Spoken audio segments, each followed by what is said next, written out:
আসসালামু আলাইকুম। কিভাবে মাত্র একটা বাটন ক্লিক করেই আপনি আপনার কম্পিউটারকে লক করবেন। যেমন আমরা যদি মাউস দিয়ে করি প্রোগ্রাম ব্যবহার করে, সেক্ষেত্রে স্টার্ট মেনুতে ক্লিক করে আমরা ইউজারে যাই, ইউজারে গিয়ে সেখান থেকে আমরা লকে ক্লিক করি। লকে ক্লিক করলে আমাদের কম্পিউটারটা লক হয়ে যায়।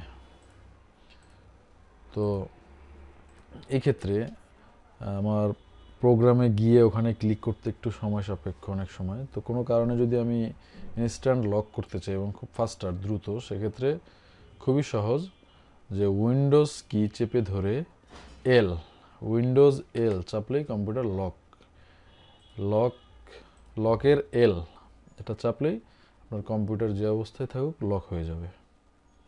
Thank you.